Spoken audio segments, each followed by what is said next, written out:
Hello, my name is Randy Sutton, and I am the voice for American law enforcement. Welcome to another episode of our show here on AmericaOutloud.com.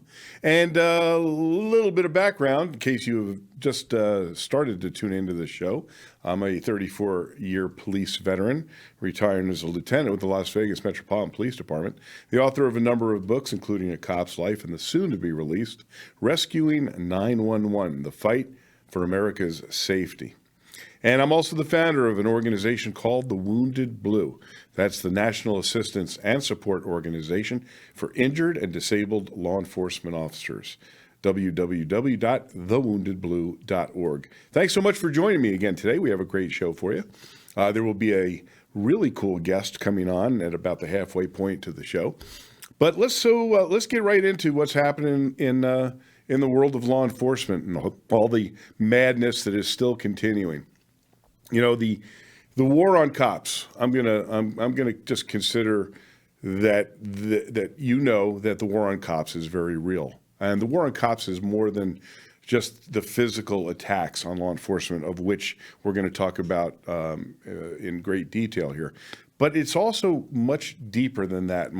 The tentacles of the war on cops reach very deeply into our nation's psyche, because our officers are not only battling the criminal element, which is becoming more and more empowered in this state of where our government is, and the societal issues that have arisen, but also the media has played a major role in the narrative, the false narrative regarding law enforcement. And it's been so for years. So the war on cops is not just physical, but it is also a complicit media. And then you have the war on cops being waged by district attorneys and prosecutors throughout the country as well. Now, remember, the criminal justice system is just that, a system. And the system is that the police investigate crimes and arrest the violators. I sound like the beginning of a television show, if I remember correctly. But that's the reality, that the police arrest the criminals. The next part of the system is that the district attorneys are supposed to prosecute those criminals for the laws that they violate. Now, and then the final part, of course, is the judicial system, which sentences and the criminals for the crimes that they commit. So if one part of that system doesn't work, then the entire system doesn't work. And what we are seeing in many cities across the United States, like New York City, Los Angeles, Minneapolis, Portland, Seattle, is that there are what I call Trojan horse district attorneys and prosecutors who have been elected, and instead of actively prosecuting criminals, they have decided that they are activists against the criminal justice system, and so are basically eating the system from within, failing to prosecute criminals, and instead victimizing victims over and over again. Imagine this. Under the insane laws that have been passed in New York City, no bail, low bail, the criminal justice reform, quote unquote, which is just another word for literally coddling criminals. Now, the victims of the criminal, right? Sexual assault victims, robbery victims, aggravated assault, attempted murder victims. The person who victimized them, the criminal, now has access to all of their personal information, because that is what the state legislature has enacted. Can you imagine why would anyone even want to prosecute, knowing that that's part of the new reality of the criminal justice system? So you have this war being waged on you and me and everyone else that's in this country, a war being waged not just against the police, but against the people who are the victims. And I was a police officer long enough to remember when victims were the ones that law enforcement and society wanted to protect. No longer. No longer. You don't even hear that word any longer because the criminals are being treated like the victims by the state legislatures, the city councils, the district attorneys in many of these states. And at the same time, you are seeing a debilitating number of officers who are leaving the profession or leaving those cities that have waged war against them and going either to private industry or other police departments, where now they leave their cities and under-policed is the word that I'm using here. Under-policing is now becoming a major concern across America. What does that mean, under-policed? Well, if like there's a story that I was going to bring out right here. Yeah, Detroit Police Department losing an officer nearly every day. This is when I talk about under-policing. This story just came out. Since the beginning of 2022, the Detroit Police Department has lost 223 sworn officers, averaging out to about 28 officers per month. With 4 months in the year remaining, that number has already more than doubled from those who left the department in 2021. Most officers are not leaving the profession altogether. Instead, they are joining departments outside of Detroit for better pay, benefits, and safer working conditions. This is a story from the Detroit News. This is from the Assistant Police Chief, David LaValle. One of the big issues we have is we're losing officers to the suburbs at a good rate. We get them, train them in the academy, and then the suburban agencies are not shy about recruiting and taking our officers. Well, Chief, they're not taking them. The officers are leaving your department for a number of very good reasons. Steve Dolan, a retired Detroit police assistant chief, said some of the officers are saying, quote, "Screw it. I'll go to work in the suburbs where I can make more money and I don't have to deal with all the crap from Detroit PD." Can you really blame them? The department has ramped up its recruiting efforts, resulting in the hiring of 138 officers. However, the agency is still 200 officers short of its budgeted position. So and this is an interesting quote. It takes years to learn the city's culture. A lot of these kids are from the suburbs and they don't know how to deal with the different situations that come up on the job. You need people with experience to patrol a city like Detroit. You've got kids out there with no experience, and the people training them only have a few years on the job themselves. That's not good. This is a perfect example of when I talk about under-policing. So what are the ramifications of this? So the Detroit Police Department is short almost 10% of their positions, right? Now, even if we were able to turn a switch today and suddenly get a flood of people who just want to join the Detroit Police Department or any other police department for that matter, the learning curve on becoming a competent police officer is 3 to 5 years. Now, what do I mean by that? A competent police officer? Okay, let's look at what goes into making a cop. So first, you got to decide you want the job, and then you have to take a fairly rigorous testing process in order to get the job. You have to take a written test. You have to take a physical fitness test. You have to take a background investigation. You have to take a psychological test. And sometimes you have to take a polygraph test. Just that hiring process takes months. All right, then you get hired. Okay, great. Then you join the next police academy, the next police training academy, which can range from 4 months to over 6 months. And that's just for your basic training.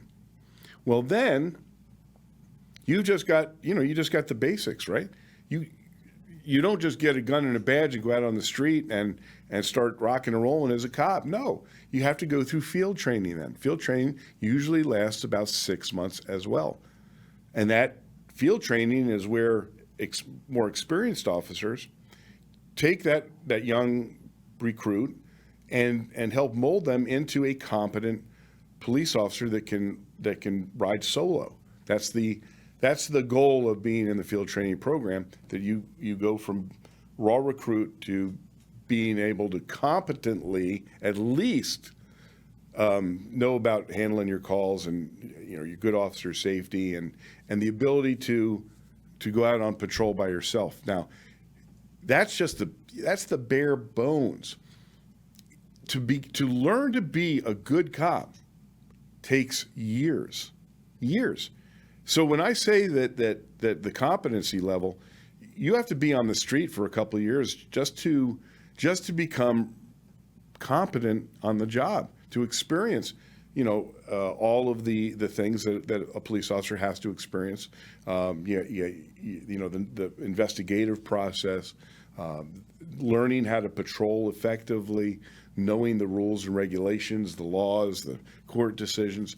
It is a monumental task to become a police officer. And I think that's one of the avenues, or the areas, if you will, that law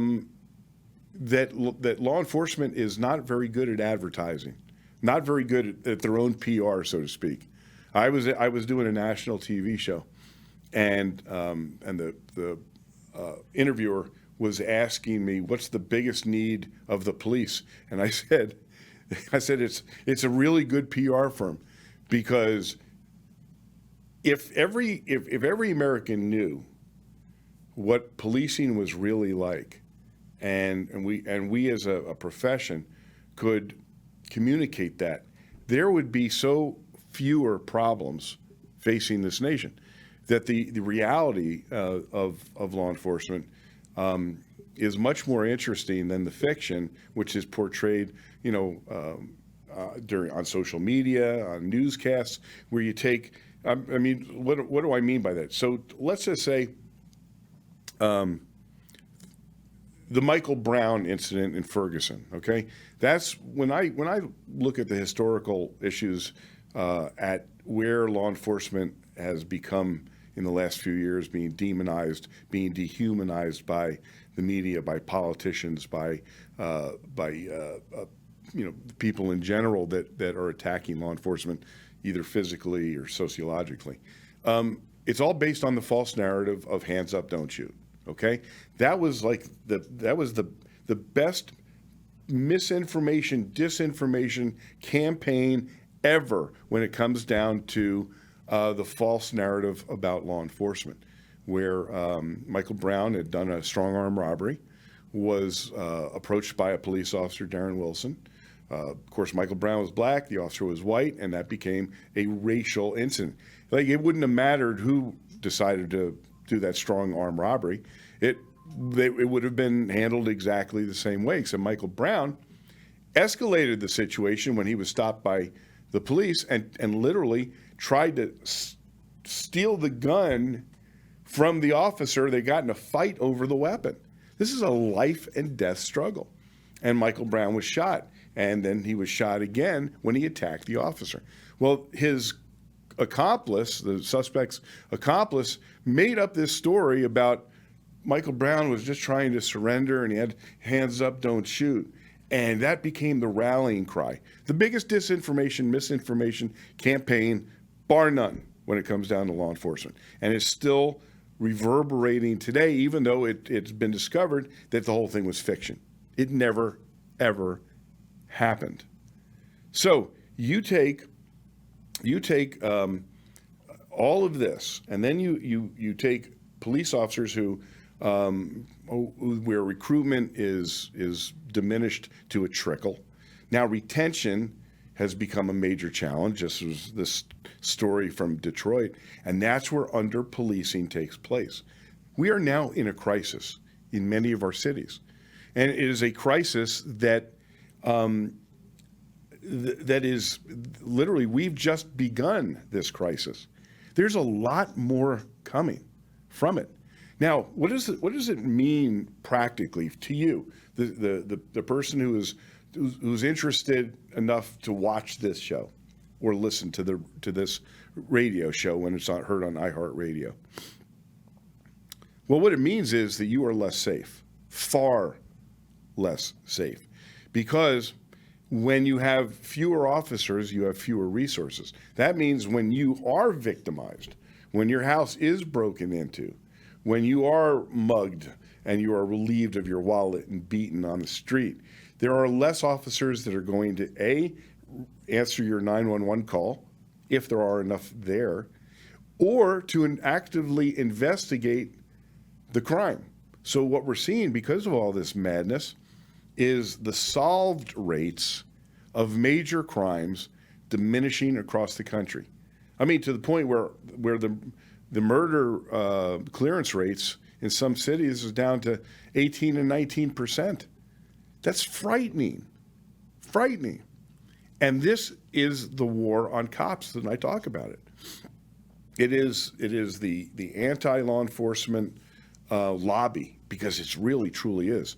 You have huge money being poured into campaigns that portray law enforcement as evil racists who are simply out to hunt and hurt people of minority status. Nothing could be further from the truth. The reality is this: the only people who are standing up in the inner city communities to do something are the police. That's the madness. That's the madness. Who's putting their life on the line? It's your local police. It's those officers who still continue to patrol despite the mounting violence against them. Those are the heroes. So I urge you to think about what this crisis means to you and become involved. That's the book that is coming out that I just wrote, Rescuing 911, The Fight for America's Safety. Go to rescuing911.org and sign up to be notified when the book comes out. Just put in your email address and we'll send you a note when it comes out, because this is a call to action. Rescuing 911, The Fight for America's Safety, is a call to action for all Americans, because if we don't unite, if we don't work together, we're going to continue to see this massive tsunami of crime surge across America. So check it out, rescuing911.org. And while we're on the topic of how you can support law enforcement, the Wounded Blue is the organization that I founded. And it is, in the last 3 years, we've helped more than 13,000 injured and disabled officers across America. The mission of the Wounded Blue is simple: to improve the lives of injured and disabled officers through support, education, assistance, and legislation. It's an all-volunteer organization. I have 30 police officers who have been shot, stabbed, beaten, run over, and still they want to continue to serve, and they do so by helping to save their brothers and sisters, literally from either post-traumatic stress injury, physical injuries that are debilitating, where they believe that they are forgotten and alone. You can probably see my shirt. It says "Never Forgotten, Never Alone." And you can get one of these shirts, actually, by going to the website, thewoundedblue.org, and shop on it. You can get a cool mug like this, too. But support these men and women. If it's $5 or $10 a month, do what you can, because these heroes need a hero like you as well. So let's continue to talk about the realities of the war on cops. This is just a heartbreaking story. Indiana officer taken off life support, transferred to hospice facility. Sierra Burton has been in critical condition since she was shot in the head during an August 10th traffic stop. And this is from the Springfield News-Sun. Richmond, Indiana police officer shot in the line of duty is fighting until the end after she was taken off life support on Thursday. Officer Sierra Burton, 28 years of age, has been in critical condition in Miami Valley Hospital since she was shot in the head on August 10th. Richmond Police Chief Michael Britt on Friday said she remains off life support and that her condition did not change much overnight. He said she's still with us this morning. Sierra continues to remind us of just how strong she is. Her canine partner, Brev, was not injured and is in the care of a Richmond police investigator who is a former canine handler. And Richmond police said that her injuries were, quote, unrecoverable, but that she will continue to serve others after her passing because she is an organ donor. Senseless attack, doing what every police officer does on multiple times a day, making a traffic stop. And our law enforcement across the country is facing more and more of these attacks. In fact, there was another story I wanted to relate to you, and this was a story that just happened out of I don't know exactly how to pronounce this. Sash, I think.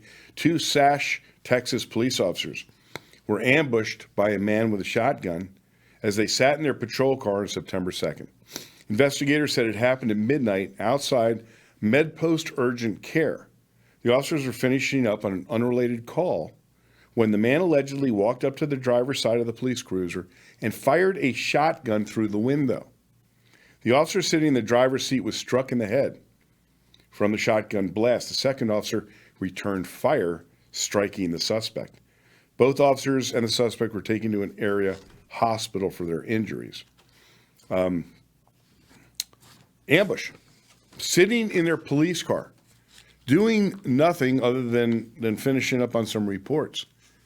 And literally this coward walks up on their car with a shotgun. It's a miracle that they survived this horrendous attack. But the real story is here that this is becoming more and more frequent. And the war on cops is very physical when you come down to these attacks. So here's another story that just came out related to this. Ambush attacks on police more than doubled over the past year. And this is from a late 2021 article. Over the past year, 93 officers have been shot in 75 ambush-style attacks. When I use the word war on cops, it's very real because combat is very real. And that's what these officers are facing. A new report from the Fraternal Order of Police says that ambush-style attacks on police are up 103% from 2020. Over the past year, there have been 75 ambush attacks on officers. 93 officers were shot. 21 were killed. Lieutenant Jason Pate, Fort Myers Police Department, trains officers to prepare for these attacks. And he says, any call we go on, there is a potential to be ambushed. We always try to bring in a scenario where there is something that surprises the officer, that something unusual happens with the officer in their training.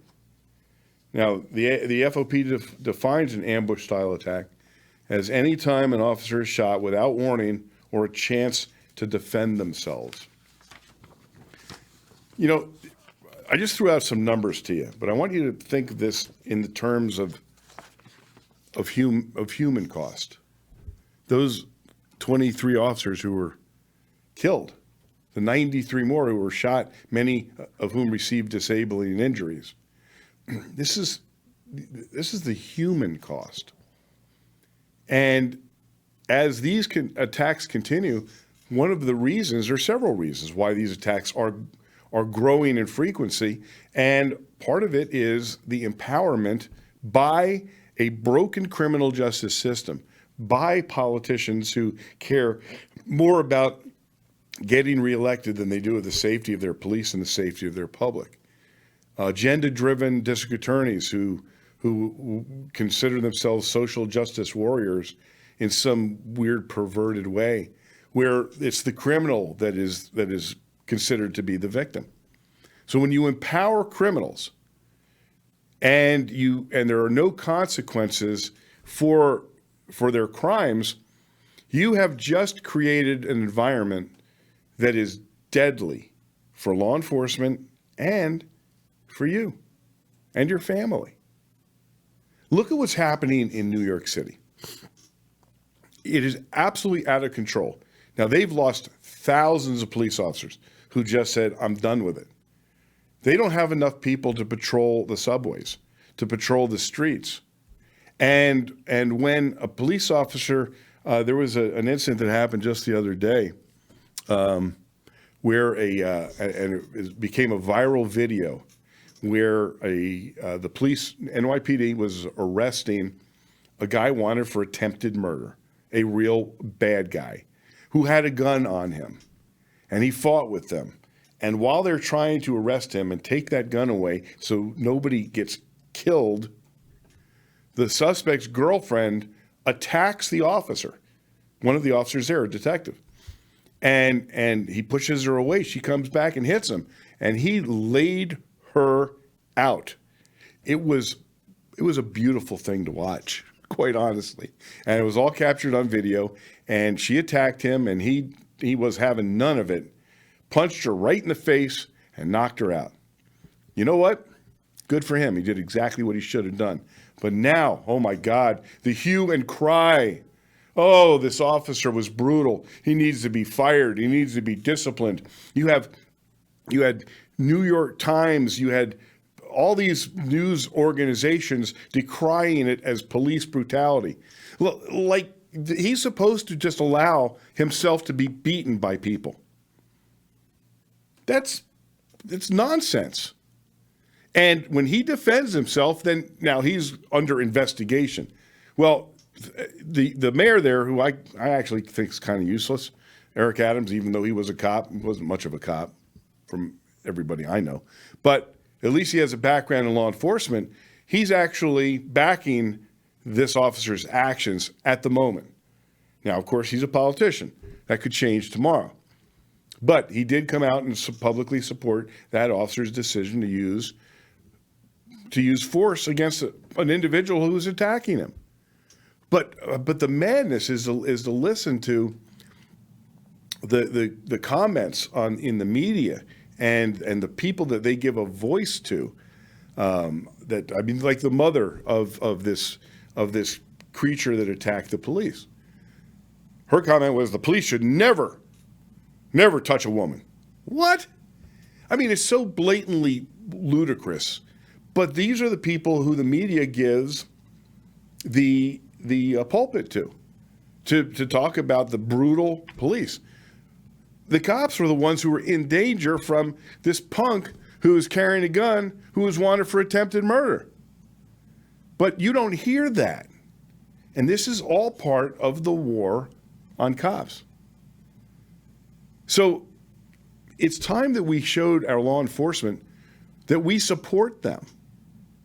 And the only way to do that is, unless you personally know an officer and you tell them, you know what, I really appreciate who you are and what you do. One of the ways you can show that appreciation is by donating to the Wounded Blue, an organization that helps injured and disabled officers across the country.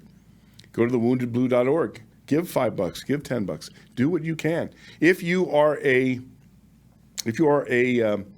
business owner and you want to support this organization and law enforcement by becoming a sponsor of the Wounded Blue, contact me, Randy at thewoundedblue.org. We can make that happen. So we're going to be bringing in our guest here in just a few moments, and I think you're really going to enjoy her. She's a little different than my usual guests, and I think you're especially if you're in law enforcement, I really want you to pay attention to what this conversation is. It may have a tremendous effect on you and your family, because, I got to tell you, as a law enforcement professional for more than 3 decades, I understand what these officers are going through and I dedicate my life to these men and women. And that's what we do here on the Voice for American Law Enforcement. So let's take a quick break, and we'll be back with our guest. 111, 110.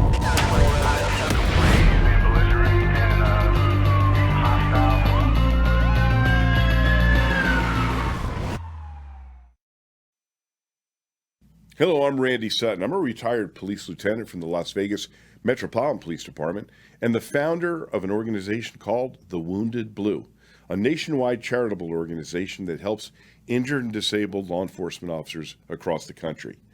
I'm asking you to take a look at what The Wounded Blue does by going to our website, thewoundedblue.org, and see who we are, see what we do, and I'm going to ask something of you, and that is these officers who have been injured and disabled in the line of duty, they have sacrificed a great deal for their communities and this country. I'm asking you to support them. You know, very often, by being in the media as much as I am, I get contacted by people from around the country, and they say, Randy, I support law enforcement, but I don't know how to show it. Well, I'm going to tell you how to show it, and that is by donating to the Wounded Blue. Whether that donation is $10 or $10,000, whatever you can afford to do, these men and women need to know that they are supported. And this is a fantastic way to do that. So go to thewoundedblue.org, hit that donate button, and give what you can. Or another way to give is by, if you can see this on the video, 877-8100-911. Text that number, put the word blue in, and donate there. Whatever is easier for you. And you can do it either on a credit card or Venmo or PayPal, whatever. But please, I ask this of you. Now, if you are a business owner and you want to support the Wounded Blue by being a sponsor of one of our events and being a sponsor of the organization, I'm going to ask this of you. Contact me personally. And I'm easy to find. I'm Randy at thewoundedblue.org. That's Randy at thewoundedblue.org. Our officers who have sacrificed so much need to know that they have the support of the American people. And this is the way to do it. I'm Randy Sutton from The Wounded Blue. Check us out, thewoundedblue.org. 111, 110.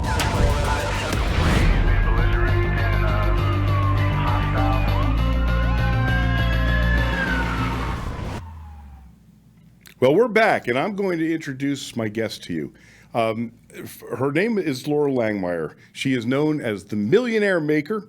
Laurel is a money expert, sought-after speaker, entrepreneurial thought leader, and 5-time, you heard me right, 5-time New York Times bestselling author who's on a relentless mission to change the conversation about money and empower people around the world to become millionaires. And I'm so proud to have her on my show. She is a major supporter of law enforcement and the Wounded Blue. Laurel, thanks so much for joining me. Thank you. It's good to be here today, Randy.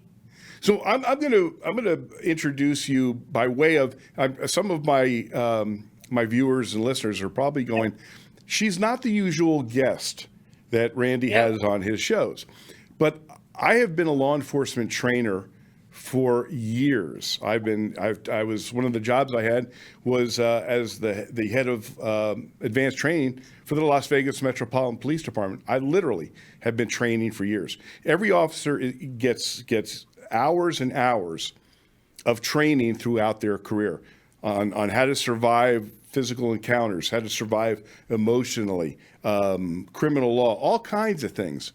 But here's something where we lack, Laurel, and this is where your expertise is. One of the greatest stressors in a law enforcement officer's life is money. And we do nothing as a profession to train them about money. But that is your expertise. You've written 5 New York Times bestsellers about it. And now you're actually going to have an event in Reno, Nevada at the end of October that is going to that's going to give an opportunity to our officers from across the United States to come to that event and actually get trained on the legacy of their own income. So thanks so much for joining me. Thank you. It's great to be here. It's been a while. You and I have known each other for, I think, decades. I'm here in Georgia. My son goes to Georgia Southern up there. And it's his birthday today. I think you probably saw him when he was maybe 5 or 6. He's 23 today. And Thanks for making me feel old. Thanks, Laurel. No, we have known each other for so long, and I just respect what you're doing and excited to have you. And those of you also listening, the Wounded Blue is our charity of choice for that event. It's called the Generational Wealth Conference. We'll put up a link below so you can come join us. And, it's not just the officers across the country that don't know about money. People don't know about money. This last year, I actually got a 6 Wall Street Journal and Barnes & Noble bestseller. Tough to hit. I heard you earlier saying something about, the press and the New York Times, and they'd rather have socialist kids than millionaire kids in there. I said it on air, and they're on recording saying that. They didn't give me a bestseller. So it's just it's not only the presence of all the political and economic drama, even before that, money was an issue in families. And with generations, unless you train your kids, and most parents, and I were together, 20 years on, call it the circuit, and seminars and events, and, promoting what you're promoting. I'm promoting financial literacy and business literacy. How many parents say that they care and then they don't do anything about it? I actually think they don't have enough really skills about it. So I just wrote another book. The one I just wrote was how to make your kids millionaires. It's a 68-point checklist. How do you have, responsible, courageous, brave kids, not, spoiled little brats just because they have a trust fund, and how to use a trust for generational wealth. So at our conference, we're really going to break that down, and it's going to be a working conference. It starts on October 26th at 1:00, so people can fly in that morning, register at noon. And then we are going to really break down what does it take, because you don't have to have millions to have generational wealth. Even if you have hundreds of thousands, which most of the officers with their retirement, their pension, like the next generation is going to receive that probably upon their death. They don't know what to do with that money and how to manage it and how to have their grandkids and their great grandkids and their other great grandkids, keep it. So wealth is just something not talking about in general, which is why I've had a passion for it my whole life. And, there's really 4 components. It's how to make it, how to spend it, which is critical. And it's okay to have debt properly and credit card usage properly. It's what you keep. You've always heard that, what you invest, and then what you pass on as a legacy. So we're going to talk about all of that, and it's what I talk about every day. Well, and this is really critical stuff, because in my role, both as when I was still, actively working as a law enforcement leader, it was very common for our officers to get in trouble financially, which affected not only their reliability on the job, but also affected their family life. And when your family life is affected, your effectiveness as a police officer is affected. And there's an old adage in law enforcement. Those cops who are listening know what I'm talking about. I can't repeat it on my show, but it's all about the things that are going to get you in trouble. And money is one of those things that can get you in serious trouble. So you have a plan, and this is learned behavior. And you have a plan. You are dynamic in this regard. So if an officer wants to come to the conference, how are they going to benefit from it, so that they're not so stressed out about their financial situation? Well, even before they come, like the minute they raise their hand and say, I'm interested in learning this, I send them a variety of ebooks, audio, recordings to start listening about the truth about money, because there's a lot of misguided information about money. And what we were taught about money is how to do exactly what these men and women have done, which is, go to school, get a good job, and, serve our community. And typically that's not going to be enough financially. So like I'm here at Georgia Southern, I taught the football team. I teach a lot of their coaches, their wives, just taught the basketball team yesterday. Again, their coaches and wives. And the same thing I teach any of them is how you make money Typically, a lot of the officers, and I was sharing with you, I've some folks who left Seattle, some cops who left Seattle, tired of all the politics and the drama and the defunding and all that was going on, and they just bought my land in Texas to either build additional houses or buy houses. So I'm helping them as a community. I have 11 more lots, by the way, officers, if you want to go to Texas. And so this is going to be like a mini town of cops. I hope so. I hope it is. I hope it's athletes, coaches, their coaches' wives, because you know what happens when police make money, it's a job. And if you only have a job, it's the highest income that you can make. Now, no one tells you that, but when you have, say, real estate on the side, or I have a lot of cops that are actually clients of mine. So they'll do, in addition, they'll do some arms training, self-defense training. I have one woman who actually has become a private investigator, and she and her husband now on the side, they do a whole other business, right? I teach firefighters that. So when you have an ability to have a company that can have deductions, including your children, how do you deduct your children? If you don't have some, I always say you should get them some, they're tax deductible. But seriously, like just the tax code alone is hurting these officers. They just don't understand that income alone, it isn't the only income. So there's another way without a lot of work that they can access and have a way better tax bracket. So we're going to talk about extra income, different income, company income. We're going to talk about how a trust will actually protect you from, upon passing, having the state take 40 to 50% of everything. People don't know that, Randy. They think a will is enough. It's not. You have to have a trust to stay out of probate. California is the worst state to go into probate. New York, New Jersey, a lot of those are right behind it. So first, we're going to talk about a lot of income, and we'll be talking about that the minute they raise their hand and say, teach us. Then I'm going to talk about spending, how to use credit cards, and then how do you pass assets? Like how do you pass real estate, stock portfolios, cryptocurrencies? How do you pass this to your next generation and not have them blow it? Because the statistics will say that your kids or your kids' kids is usually when your wealth would end. And I didn't do all this. And I've been at this for a little minute here. When I knew I was going to be a single mom, I've been doing this for 23 years and 9 months is when I said, you know what, I'm going to figure this out. I'm going to do it different as a single mom. And I'm not going to be, run back home. And not that that's a bad thing to do, but I was living in the water in California, right in Sausalito. I kind of like my lifestyle, and I love the water and I love the mountains, and I want to raise my kids in the mountains. So I have a beautiful daughter right here who we live in the northern Nevada, which is why we're having our event in Reno. So we're going to talk about all categories. How do you make money? How do you pay less taxes? How do you spend differently, including how do you get out of credit card debt? Randy, what I see, one of the biggest mistakes when people kind of wake up and say, I need to figure money out, they look at their debt and they think that being debt free is their biggest, or, being in debt's the biggest problem. And it's not. It's your lack of making more money that's the bigger problem, and then paying taxes wrong. I can get you out of debt super, super simple. Like that's easy. It's going to take a while. But here's a math equation for those listening. Let's just say you had, let's go extreme, $40,000 of debt. Wouldn't you rather invest it, make a minimum of 10%? That's $4,000 a year of extra income. Now you're at $44,000 12 months from now. Then you invest that again, and you make another $4,400. Now you're headed north of $50,000 in less than 2 years of just invested income.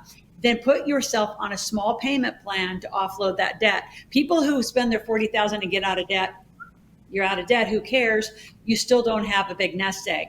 So people blow their nest eggs to do the wrong thing all the time. And Susie Orman, Dave Ramsey would tell you to go get out of debt and then breathe. No way. We're going to go invest. You're going to go make more income, pay off the debt slowly. And now you're going to get farther faster because you're on a growth pattern, not to live within your means and stay super small. And nobody wants to do that. People want to have a life. So I teach you how to have a life, how to fund life. And yeah, if you got yourself in some financial issues, we'll help walk you out of them slowly and methodically while you grow your wealth faster.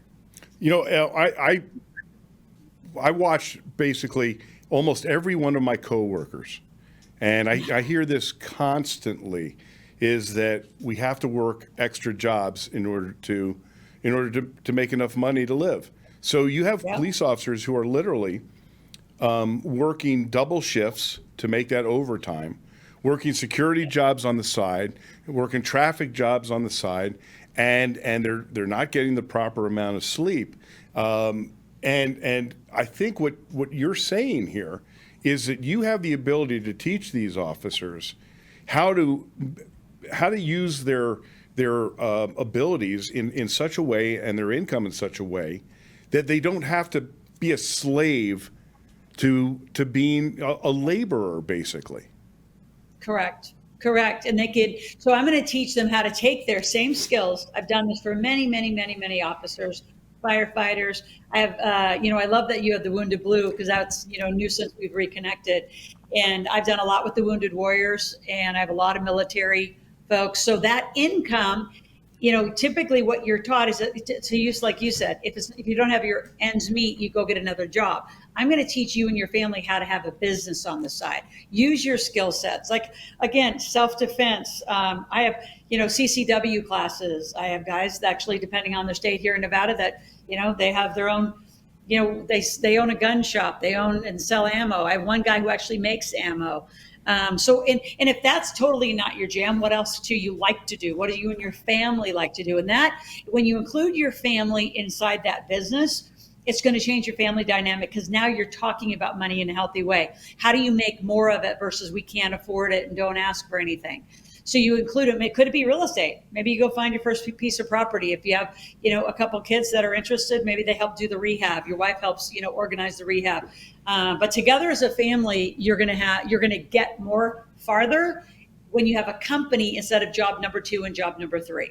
It just won't work as well for you. And we at our conference, we're going to do that. We're going to do that math. We're going to show you how this process is what the wealthy have always done. It's not like what Laurel Langmeyer made up. I studied the Rockefeller family. I mean, I don't think anybody knows this, but the Vanderbilt family, after 3 generations, there was not one millionaire. They had all blown it. And so to this day, they either had to build it back up on their own, but their legacy, what they built, was not sustained because the kids didn't have any rules. They didn't have any education. So as soon as the mom and dad died, they got a big screen TV, a new house, a new car, and they blew all the money. So this is about educating, and it's, of course, having fun. I mean, you know my kids. I mean, they both have had little, I call them 21st century lemonade stands, right? From a little art wallet business to my son had a smoothie business. My daughter used to have a slime business, and slime was a big thing and selling it. So I have families that eBay tons of stuff out of their house. They do Amazon stores. I mean, there's so many things that families could do together to make more money, have more fun, be more connected around this conversation about money, and not be so scary and end up fighting about it. I love that concept. I love the concept of a family working together for the common good. And we see the disjointed families of today, and when they can work together and get to know each other on a deeper level through that, I mean, what a wonderful opportunity that is to say kill 2 birds with 1 stone. Build better wealth and better relationship at the same time. Quick question: You've been at this a long time. How many millionaires do you think you've created? Influence? Yeah, I'm going to say I probably influenced well over 10,000 easily. We stopped counting around 4,000 or 5,000, and that was like by 2010 or 11. So I mean, we're 10 years more, and between 2010, where I went through a phenomenal divorce, 2009 and 10, with my daughter's father. We started traveling. So, Logan and Tristan and I went to Australia, and then we just kept traveling. She had more, tickets in her passport than most people ever have to Australia. We went, up to Asia, Kuala Lumpur. We traveled through Asia, India, went to Africa.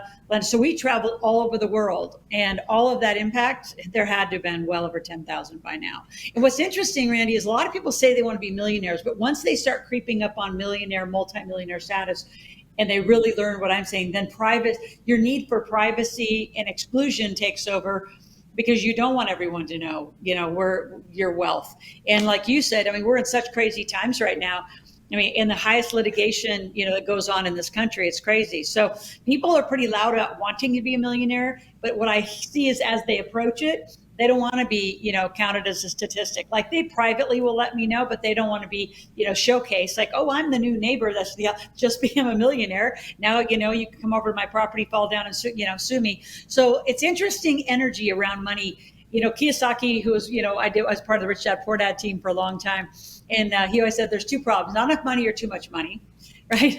And And it's interesting when people say that. They always complain about not enough, and they get really private. And I think I'm one of those who all along have lived out loud. I've talked loudly. Get in a conversation about money, and if you don't know a lot about it, standing still and doing nothing isn't going to work. I have a huge YouTube channel, Laurel Langmeyer, the Millionaire Maker. I would dedicated a huge investment of just time, energy, and team to start that about a year and a half ago, just because I need, a place where people 5 days a week can hear little 10-minute snippets about a different money conversation, whether it's how do you get out of credit card debt, how to use a credit card properly, how do you do anything money related is we put that together. So that's another resource that we'll be getting them into. But the conference, we haven't done a conference like this, and this will be hundreds of people. We have the ballroom rented. They're going to get a beautiful legacy journal that they'll be working on with them, their family. We're going to go through value, your mission, like what did you do all this for? Just to survive, or to actually have a great life, and design it now. Doesn't matter. Don't think you're too old, too young. Design it now and begin.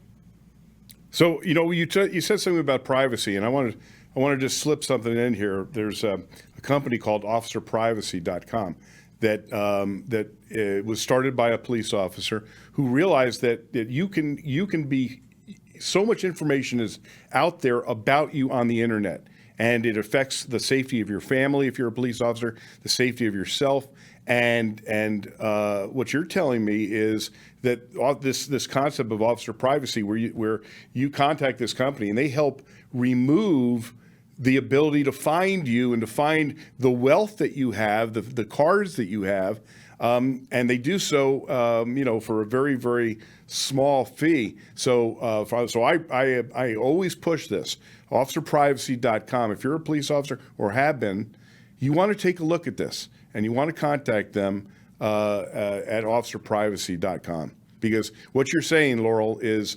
exactly on the money. Pardon the pun. Yeah.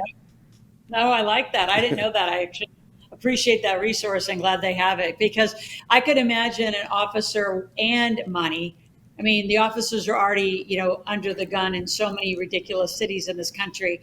I can imagine. I always say, as a single mom, I've had them had to come to my house before, so it's a big deal. It's a big, big deal. So that's why when I knew you were doing the Wounded Blue and any of the links, like even officer privacy or any of that you want to promote. So the other one thing too, all of you officers, you want to come support Randy. I've asked him to be our MC. So he will be our MC of our event from October 26th to the 28th. We start in the afternoon of the 26th, go all the way through the evening, all day the 27th, and then you'll be done around 3-4 o'clock on the 28th, so you can pop back in an airplane and head home. So it's committed to really a total of long 3 days to this conversation. You're worth it. Your family's worth it. And you got to come see Randy on stage all the time. I am really looking forward to this. Good. Plus, I want to thank you personally, because you have named the Wounded Blue as your charity of choice. That's called putting your money where your mouth is. Literally, putting your money where your mouth is. And I'm so anxious for those in law enforcement that are watching this or listening to this to take advantage of this opportunity to come to this.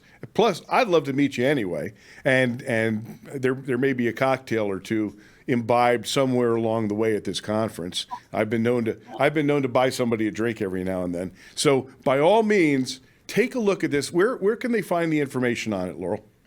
So it's genwealthconference.com. So it's about generational wealth. We call it our Gen W, which we kind of just made up for fun as we launched our book, which was really about my kids. And, I'm a Gen Xer, my daughter's a Gen Z, and I'm like, who makes up these funny like baby boomers, millennials? Yeah. So I said, we're going to be the Gen Ws. We're going to be the generational wealth builders. And this will be the community we're going to form and invite all walks of life there. And I love that we're inviting the officers, and look forward to a big turnout and a bunch of them and their families. And if you have adult kids, people say, when I say families, I would say into your teens, as long as the teens can be in an adult room, they're totally fine. But if they're just if they're too young, they need to be cared for. You should probably be behind. The hotel does have, care service, and there's like local nanny services you can, hire or get grandma, grandpa to watch them. But if they're old enough, my point is, if their kids are old enough, bring them along. Absolutely. Bring them along. Well, thanks. I can't thank you enough for taking the time. I know you are crazy busy, and for you to take time out of your schedule to come talk about what I think is going to be an amazing conference. I can't wait to be there myself. I just want you to know how I can't thank you enough for actually taking the time out of your schedule to come join me on the Voice for American Law Enforcement. And I wouldn't have missed it, Randy. And I do have a bunch of gifts if we want to put up that other link. I have a bunch of gifts for those who just want to check, if you're hearing us for the first time. There's tickets to How to Make Money conference. It's called the Millionaire Intensive at Marketplace. I have a book out there for you. I have a whole bunch of goodies out there just as a free gift for listening to us have this conversation. So there's where you get free things, and then follow up and come join us at the conference. My team will be calling you. And let's begin a conversation really healthy about money. Laurel.club. That's the place to go. Laurel, thanks so much for joining me here at the Voice for American Law Enforcement. We've run out of time today. I want to thank you so much for spending some time with me here at the Voice for American Law Enforcement. You can find me on Facebook at the Voice for American Law Enforcement. If you want to support the Wounded Blue, I urge you, go to thewoundedblue.org. Or if you're a police officer and you are in need of assistance from your injuries, contact thewoundedblue.org right there. Thanks for joining us here at the Voice for American Law Enforcement.